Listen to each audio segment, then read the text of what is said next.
بسم اللہ الرحمن الرحیم۔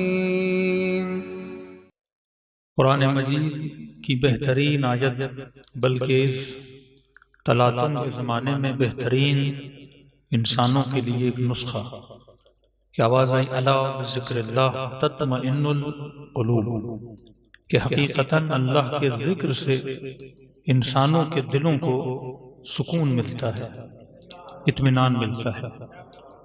کیونکہ کائنات کی اگر سوال کیا جائے کہ سب سے بڑی دولت کیا ہے، یا یہ بولا جائے کہ کائنات کی سب سے قیمتی ترین چیز کیا ہے جس کی تلاش میں انسان کو رہنا چاہیے، اور جو انسان سے چھین لی جائے تو پھر کوئی چیز انسان کے کام نہیں آتی۔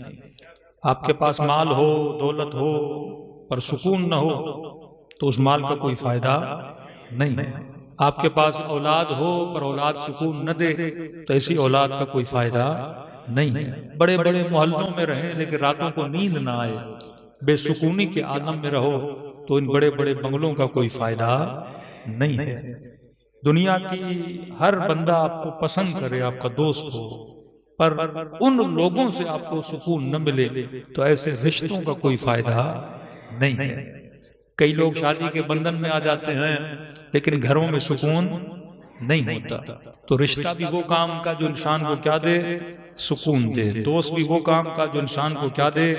سکون دے۔ دولت بھی وہ جو انسان کو کیا دے؟ سکون دے۔ تو خدا کہتا ہے کہ اگر سکون کی تلاش میں ہو تو میں تجھے نسخہ بتا رہا ہوں کہ الا بذکر اللہ تطمئن القلوب، کہ اللہ کے ذکر سے کیا ملتا ہے؟ سکون ملتا ہے۔ اب سوال ہے کہ کوئی ذکر خدا کرے پر سکون نہ ملے تو پھر کیا کرے؟ قرآن بھی پڑھے پر کہ مولانا سکون نہیں مل رہا، تلاوت بھی کرے پر کہے مجھے سکون نہیں مل رہا۔ یہی تو ابتداء اسلام سے ابھی تک کا مسئلہ یہ ہے کہ قاری تھے پر قاتل حسین بنے، حافظ قرآن تھے پر دشمن علی بنے۔ ایسے کتنے لوگ آپ کو ملیں گے جنہوں نے قرآن کو یاد کیا ہے پر مبغض اہل بیت بھی ہیں۔ تو یہ کون سا سکون ہے، یہ کون سی دولت ہے جس کا اشارہ خدا کر رہا ہے کہ الا بذکر اللہ تطمئن القلوب، جس کا ذکر کیا جائے۔ اگر وہی مجھے سکون نہ دے تو پھر ذکر کا فائدہ نہیں ہے۔ سکون کس چیز میں ہے؟ آپ یہاں سے نکلیں کہیں مولانا میں نے سکون لینا ہے، تو اگر کوئی مومن کہے کہ مولانا سکون کربلا میں ہے، اکثر کہا جاتا ہے کربلا مومن کی جنت ہے۔ اب جنت کا تصور جو سورہ رحمان میں دیا کہ جنت وہ جس میں حوریں، جنت وہ جس میں نہریں، جنت وہ جس میں شہد کی نہریں، دودھ کی نہریں، باغ و باغات، اور آپ یہاں سے کربلا پہنچے، وہاں پہ نہ دودھ کی نہریں ہیں نہ شہد کی نہریں ہیں، 50 ڈگری کی گرمی ہے، پیدل چلتے چلتے چلتے حسین کی زری تک پہنچے، پاؤں میں چھالے پڑ گئے، وجود پسینے سے شل ہو گیا، تھک کر ٹوٹ کر، اور جب بین الحرمین پہنچے تو کہا کہ کربلا مومن کی جنت ہے۔ تو پوچھنے والا تو پوچھے گا جناب جو جنت سورہ رحمان بتا رہی ہے جس میں حور ہیں، جلمہ ہیں، سکون ہے، آسائش ہے، آرام ہے، اور آپ ساری تکلیفوں کو طے کرنے کے بعد جب بین الحرمین پہنچے تو کہہ رہے ہو کربلا کیا ہے؟ جنت ہے۔ چہرے پہ تھکاوٹ بھی ہے، گھٹنوں میں تکلیف بھی ہے، پاؤں میں چھالے بھی ہیں، 50 ڈگری کی گرمی، یہ کیسی جنت ہے؟ تو آپ صحیح کہہ رہے ہیں، جنت ہم اسی لیے کہہ رہے ہیں کیونکہ ساری تھکاوٹوں کو اٹھا کر جب بین الحرمین پہنچے اور نگاہ حسین کی زری پہ پڑی تو ہر تھکاوٹ اتر گئی، ساری پریشانیوں کو لے کر جب وہاں پہنچے اور بس زری حسین کو دیکھنا تھا، ایسے لگا کہ زندگی میں جیسے کوئی پریشانی ہے ہی نہیں۔ اب سوال کروں گا کہ یہ کربلا جو آپ کو سکون دے رہی ہے، کربلا مومن کے لیے دوا کا کام کرے، کربلا مومن کے لیے مرہم کا کام کرے۔ تو اب سوال ہے کہ کراچی میں سے کسی وہابی کو پکڑو اور اسے اسی کربلا لے جاؤ، 1 گھنٹہ اسے بٹھاؤ، مچھلی کی طرح تڑپے گا، کہے گا کس جگہ پہ لا کے کھڑا کر دیا، یہ شرک کی جگہ، یہ بدعت کی جگہ۔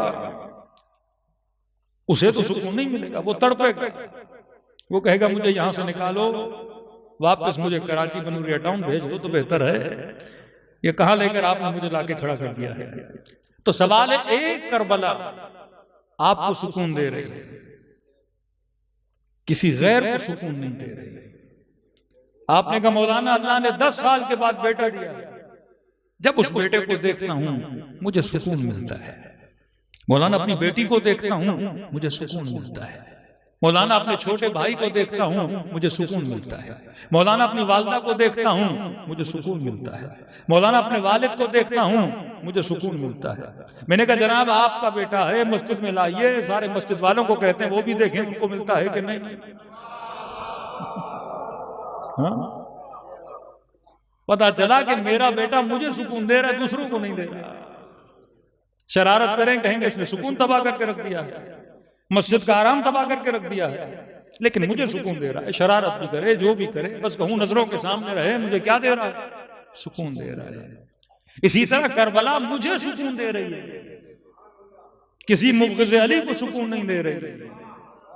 اگر کوئی مومن کہے کہ علی کے ذکر سے سکون ملتا ہے، پھر رسول خدا یہ نہ کہتے کہ علی کا ذکر کرو، اگر چہرہ کھل جائے تو سمجھنا مومن ہے، اگر چہرہ بگڑ جائے تو سمجھنا منافق ہے۔ مطلب علی کا ذکر کسی کو سکون دیتا ہے، کسی کا سکون تباہ کر دیتا ہے۔ عجب ہے کہ ایک چیز کسی کو سکون دے دوسرے کا سکون لے۔ عجب ہے کربلا مومن کو سکون دے دوسرے کا سکون لے۔ عجب ہے علی کا ذکر کسی کا چہرہ پھول کی طرح کھلا دے، کسی کا چہرہ مرجھا دے۔ تو پتا چلا کہ ذکر میں سکون نہیں، جس کا ذکر کیا جا رہا ہے اس میں سکون ہے۔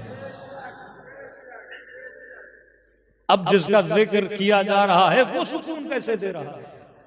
کربلا ایک کو سکون دے دوسرے کو نہ دے، جسے دے رہی ہے اسے کیوں دے رہی ہے، اور جسے نہیں دے رہی اسے کیوں نہیں دے رہی؟ میرا بیٹا مجھے سکون کیوں دے رہا ہے، دوسروں کو کیوں نہیں دے رہا؟ میرا والد دیکھوں مجھے سکون دے رہا ہے، شاید دوسروں کے ساتھ بیٹھے ان کو سکون نہ ملے۔ تو پتا چلا کہ سکون لوگوں میں نہیں ہے، سکون اشخاص میں نہیں ہے، سکون چیزوں میں نہیں ہے، سکون دیواروں میں نہیں ہے، سکون لوگوں میں نہیں ہے، سکون شخصیتوں میں نہیں ہے، سکون نہ اولاد میں ہے، نہ ازواج میں ہے، نہ ماں باپ میں ہے۔ سکون کس چیز میں ہے؟ فرمایا سکون تجھے وہ محبت دیتی ہے جو تیرے دل کے اندر رکھی ہوئی ہے۔ سکون ایک ایکسٹرنل چیز کا نام نہیں ہے، سکون ایک انٹرنل چیز کا نام ہے۔ ہو سکتا ہے کسی دیوار پر پڑی ہوئی تصویر کو دیکھو تمہیں سکون ملے، جناب یہ تصویر سکون نہیں دے رہی۔ تصویر کو دیکھنے سے پہلے اس تصویر کی محبت تیرے دل میں تھی، زری کو دیکھنے سے پہلے حسین تیرے دل میں زری بنا کے بیٹھے تھے، علی کا ذکر کرنے سے پہلے اپنے قلب میں علی کی محبت و معرفت کو تو نے بسایا ہوا تھا۔ یہ باہر اس محبت کا عکس ہوتا ہے جس پہ آنکھ اور نگاہیں پڑتی ہیں، باہر کی چیزوں میں سکون نہیں ہے، سکون اندر کی محبت میں ہے۔ اب جس سے محبت ہو جائے تو محبوب کو دیکھو تو سکون ملتا ہے، اور محبوب کی ہر چیز اگر نظر پڑ جائے تو سکون ملتا ہے۔ باپ بڑا پیارا تھا، باپ کے کپڑوں پر بھی نگاہ پڑے تو سکون ملتا ہے۔ ماں بڑی پیاری تھی، دنیا سے چلی گئی، اس کے مصلے پر بھی نگاہ پڑتی ہے تو سکون ملتا ہے۔ بیٹا بڑا پیارا تھا، چلا گیا، اس کی کسی کتاب پر بھی نگاہ پڑ جائے تو سکون ملتا ہے۔ حسین بڑے پیارے تھے، اب اس کی چاندی کی زری پر بھی نگاہ پڑے تو سکون مل جاتا ہے۔ عباس کے علم پر بھی نگاہ پڑے تو سکون مل جاتا ہے۔ تو فرمایا سکون باہر والے سے نہیں ہے، سکون اندر والے سے ملتا ہے۔ اب اگر کسی کی محبت تیرے دل میں آ گئی اور محبوب کا چہرہ باہر نظر آ جائے تو سکون مل جاتا ہے، محبوب کی آواز نظر آ جائے تو سکون مل جاتا ہے، علی سے محبت ہی کلام علی نہج البلاغہ میں نظر آ جائے تو سکون مل جاتا ہے۔ تو قرآن اسی کو سکون دیتا ہے کہ جس کو قرآن کے ذاکر سے محبت ہو جائے، یعنی جس نے ذکر کیا وہ محمد تھے اور جس نے ذکر دیا وہ اللہ تھا۔ جب تک اللہ کی محبت نہیں تو اللہ کا کلام بھی مجھے سکون نہیں دے سکتا۔ تو الا بذکر اللہ تطمئن القلوب کا مطلب یہ ہے کہ سب سے پہلے رب کی محبت کو پیدا کرو۔ رب کی محبت آ گئی تو اس کے کلام سے کیا ملے گا؟ سکون ملے گا۔ حسین کی محبت آ گئی تو زری سے کیا ملے گا؟ سکون ملے گا۔ اس بدبخت کو سکون کیوں نہیں مل رہا؟ کیونکہ اس کے دل میں محبت حسین نہیں ہے۔ یہی چہرہ ہے میرے آقا کا، حبیب دیکھے تو سکون ملے، اور یہ شمر ہے جو سینے پہ سوار ہے اور چھری چلا رہا ہے، کوئی دیدار کے لیے ترسے، کوئی ہاتھ میں چھری لے کے اس کا گلا کاٹے، تو پتہ چلا کہ انسان کا دار و مدار ہی محبت ہے۔ ہم صبح سے شام تک جو ایکٹیویٹی کرتے ہیں وہ محبت کی خاطر کرتے ہیں۔ باپ کمانے نہ جائے اگر اولاد کی محبت نہ ہو، اولاد فرما بردار نہ بنے اگر ماں باپ کی محبت نہ ہو، مومن مسجد میں نہ آئے اگر خدا کی محبت نہ ہو، کوئی ذکر حسین سننے نہ آئے اگر حسین کی محبت نہ ہو۔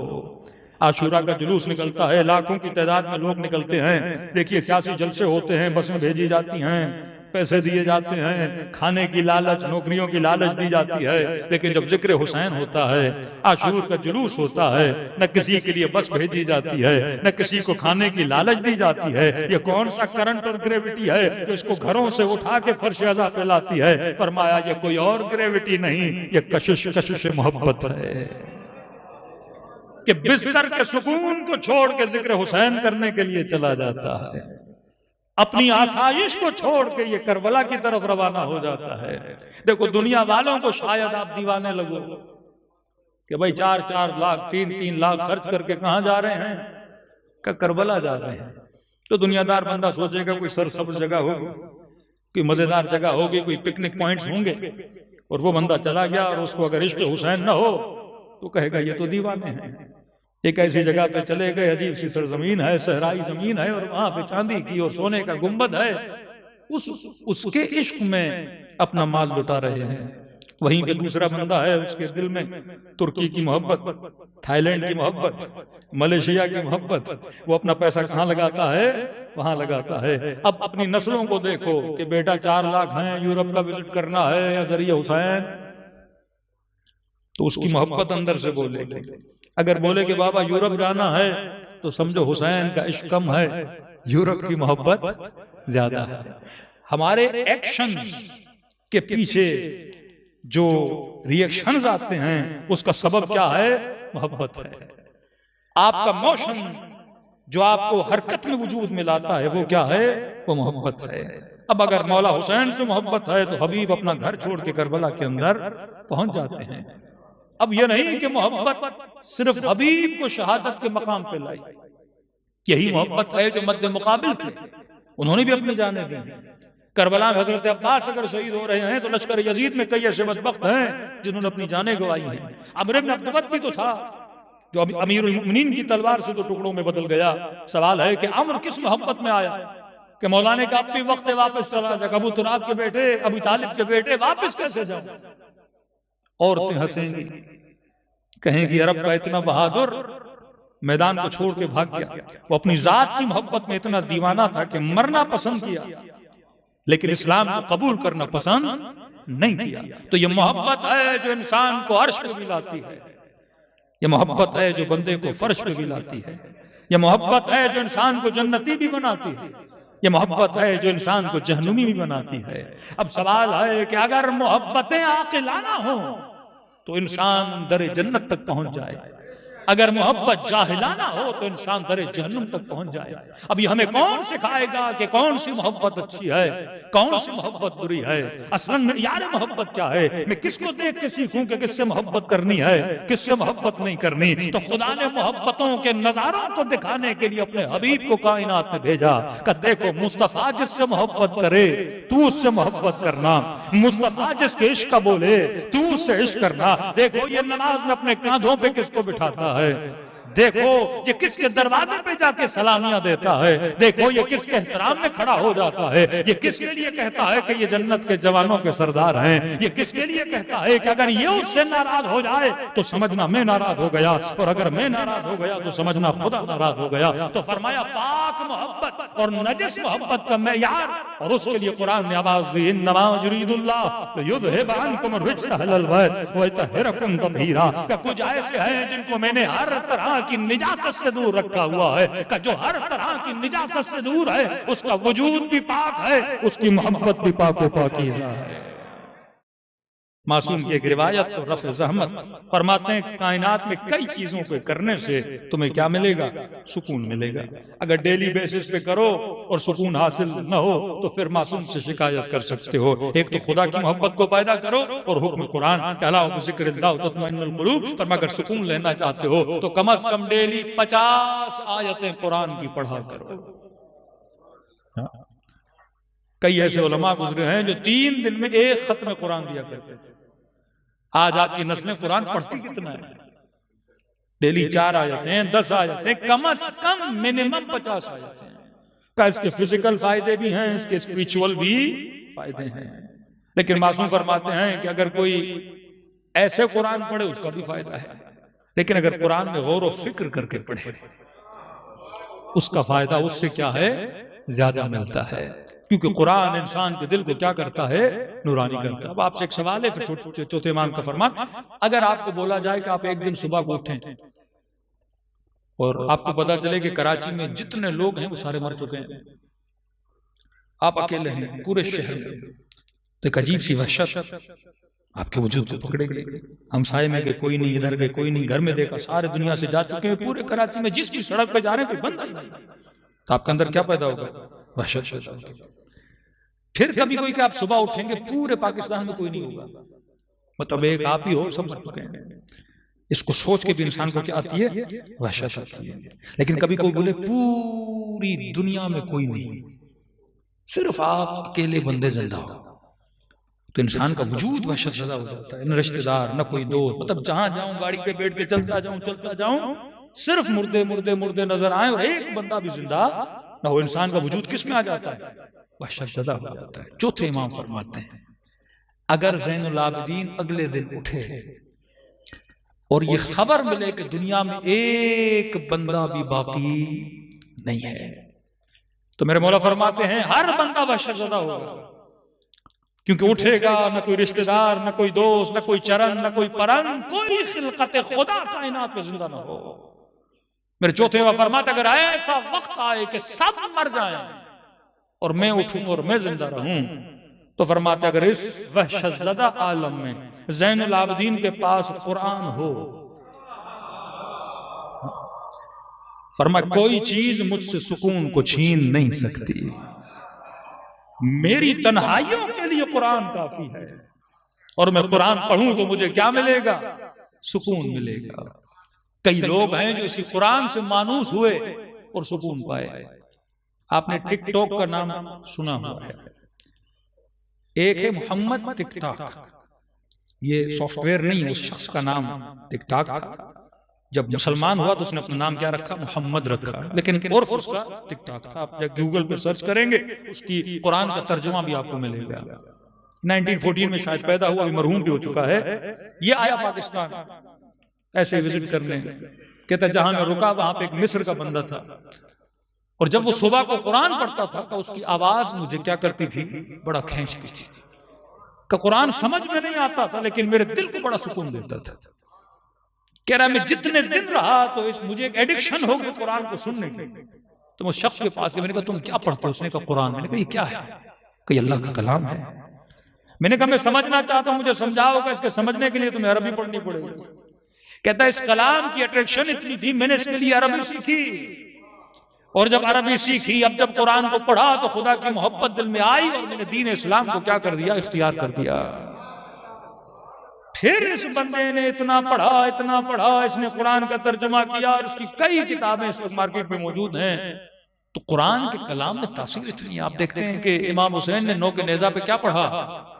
قرآن پڑھا، لوگوں کو بتانے کے لیے اگر حسین کو بھی سکون کوئی ذات دیتی ہے تو وہ کس کی ذات ہے؟ قرآن کی ذات ہے۔ زندان شام رات کے اندھیروں میں سیدہ زینب کیا پڑھ رہی ہیں؟ قرآن پڑھ رہی ہیں۔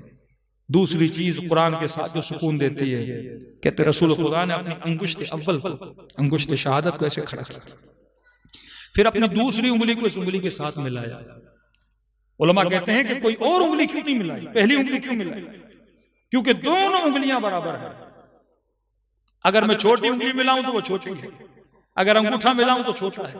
کہ ان دونوں کو ملا کر کہا کہ قرآن اور اہل بیت اسی طرح برابر ہیں۔ فرمایا مومن کو قرآن بھی سکون دیتا ہے اور ذکر اہل بیت بھی سکون دیتا ہے کہ یہ دو چیزیں تا قیامت آپس میں جدا نہیں ہوں گی کہ جو مقام قرآن کا وہی مقام اہل بیت کا کہ جس نے ان دونوں چیزوں کو ثقلان کو اپنی زندگی میں تھامے رکھا خدا اسے کیا دے گا؟ سکون دے گا۔ تو کم از کم دن میں 50 آیتیں قرآن کی پڑھے خدا سکون عطا کرے گا، اور کم از کم ڈیلی ذکر اہل بیت کریں خدا سکون دے گا۔ 50 آیت قرآن کی پڑھوں اور ساتھ میں ایک زیارت عاشورہ پڑھوں، 50 آیت قرآن کی پڑھوں زیارت آل یاسین پڑھوں، 50 آیت قرآن کی پڑھوں زیارت جامع کبیرہ یا صغیرہ پڑھوں، 50 آیت قرآن کی پڑھوں اور ساتھ میں ایک سے زیارت وارثہ پڑھوں یا دعائے عہد پڑھوں، مطلب ذکر قرآن بھی ہو اور ذکر اہل بیت بھی ہو۔ اگر یہ دونوں چیزیں مومن کی زندگی میں آ جائیں خدا اس کی دنیا میں بھی سکون دیتا ہے، خدا اسے آخرت میں بھی سکون دیتا ہے۔ صلوات پڑھے محمد وعلی محمد۔ واللہ جنہوں نے قرآن کو لیا پر آل کو چھوڑا وہ بھی گمراہی میں ہیں، اور جو اہل بیت کو لیں اور قرآن کو چھوڑیں وہ بھی گمراہی میں ہیں۔ پر میں دونوں چیزیں جس کی زندگی میں ہوں، گھر میں علم بھی لگا ہے تو قرآن بھی ہو، ڈیلی علم کو بوسہ دیتے ہو ایک بوسہ قرآن کو بھی دیا کرو، 1 گھنٹہ مجلس حسین میں آتے ہو تو آدھا گھنٹہ جا کے قرآن کی تلاوت بھی کیا کرو۔ زندگی میں اعتدال ہونا چاہیے، ہو نہیں سکتا کہ کلام معصوم میں اگر شبہات پیدا ہو جائیں ان کو کس کے ساتھ ملایا کرو؟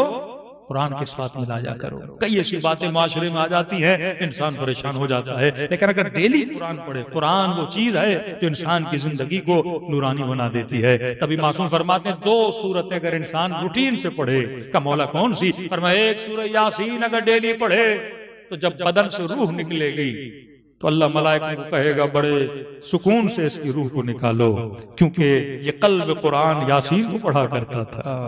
دوسرا فرمایا اگر سورہ صافات پڑھے تو جو وقت سکرات انسان کو وسوسے آتے ہیں وہ وسوسے کبھی اس کے اوپر نہیں آئیں گے۔ اب قاری قرآن ہو تو سکون سے جائے گا، اور ذاکر حسین ہو تو جب روح نکلے گی تو علی کے چہرے کی زیارت کر کے جائے گا۔